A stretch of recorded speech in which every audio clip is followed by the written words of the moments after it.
ధ్యానం చేస్తే లాభాలు ఏమిటి? ధ్యానం ఎందుకు చేయాలి? చేయకపోతే నష్టం ఏమిటి?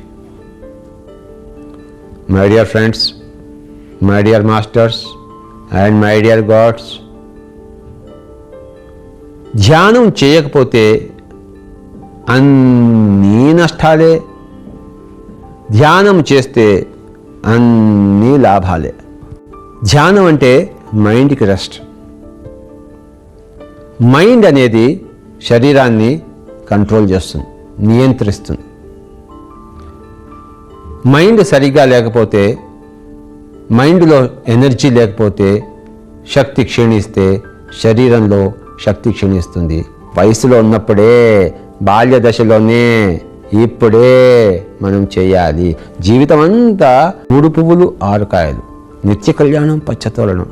ఎప్పుడు సజీవంగా, ఎప్పుడు కూడా శక్తివంతంగా, ఉత్సాహంగా, ఉల్లాసభరితంగా, ముసలితన ఛాయలే లేకుండా వయస్సులో ఉన్నట్టు, యవ్వనంలో ఉన్నట్టు ఎప్పుడు అలా ఉత్తేజంగా ఉంటుంది జీవితం. మై డియర్ ఫ్రెండ్స్, ఎక్కడైతే ధ్యానం ఉందో అక్కడ అనారోగ్యం లేదు. ఈ రోగాలన్నీ పోవాలంటే ఆత్మజ్ఞానం కలగాలి. నేను శరీరాన్ని కాదు, ఆత్మని తెలుసుకోవాలి. అప్పుడే ఈ రోగాలన్నీ పోతాయి. దానికి మార్గమే ధ్యానం. ధ్యానం అనేది మనకి ఆత్మని ప్రబోధిస్తుంది, ఆత్మని యొక్క అనుభవాన్ని మనకు కలిగిస్తుంది, ఆత్మ యొక్క జ్ఞానాన్ని మనకు ప్రసాదిస్తుంది.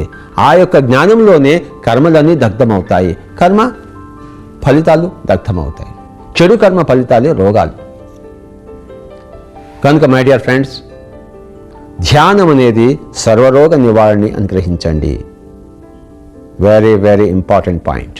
ధ్యానం అనేది, ఆ ధ్యానంలో ఆ ధ్యాన శక్తి సంపాదించుకుంటాం.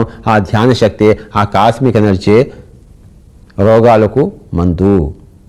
ఈ కాస్మిక్ ఎనర్జీ మరొకడు ఇవ్వలేడు మనకి. నా తల్లి ఇవ్వలేదు, నా తండ్రి ఇవ్వలేదు, నా గురువు ఇవ్వలేడు, ఎవ్వరూ ఇవ్వలేరు. నా యొక్క కాస్మిక్ ఎనర్జీని నేనే ధ్యానంలో తెచ్చుకోవాలి.